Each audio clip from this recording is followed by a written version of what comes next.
Po themi ujku, po çakalli këtu po bën gërdin. Serbia dhe Greqia po bëjnë namin në të gjitha format dhe mënyrat e luftës hibride në Republikën e Shqipërisë, që nga dezinformimi, që nga pagimi, që nga mbajtja e çdo lloj gjëje. Ata janë duke bërë namin në Shqipëri. Kanë 30 vjet që e kanë gjunjëzuar dhe e kanë totalisht në kontroll. Që nga ushqimet, që nga gjithçka tjetër. Pra vjen nga Greqia dhe nga Serbia. Me ndërhyrjen e tyre, të shërbimet e tyre, politikanë të ndryshëm kanë ruse në rajon janë edhe po aq, ëh. Po në Shqipëri nuk ke investime ruse. Po s'ke investime ruse që ke në Malzi. Malzi kanë blerë gjysmë në Malzi, në Shqipëri s'kanë blerë gjë.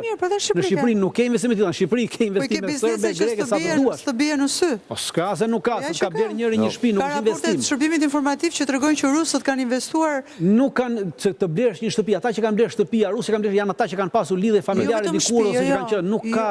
Jo goxha, jo vetëm shtëpi. Nuk ka blerje hotelesh, nuk ka rrjetet të mëdha, marketesh, supermarketesh, lokalesh. Nuk mbajnë ata, siç ka Malizi. Malizi po, është komplet pothuajse nën kontrollin e tyre. Resortet mbase nuk futet dot se s'lë djali Trumpit, po tani që Ballkani, që Ballkani mbetet një front i rrezikuar në këtë edim, që neve që në 2022 e morëm sinjalin e parë që jemi të rrezikuar nga sulmet kibernetike, edhe këtë edim.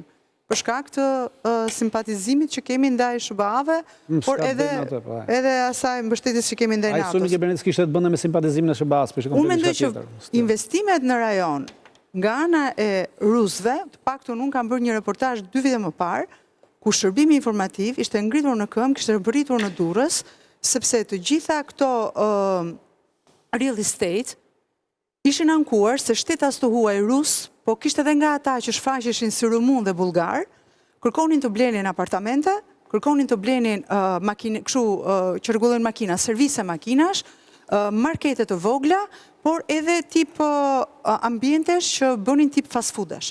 Pra janë vende të cilat mund të jenë si mund të luajnë një rol shumë të mirë për këto grupet të cilat funksionojnë pastaj para në syfare. Safe houses, safe të gjitha vendet e tyre. Madje shërbimi informativ shqiptar në atë kohë ka mbledhur, bëhet fjalë pak më para, direkt mbasi u dha lajmi që Alabari do ndërtonte në Durrës atë qytetin port.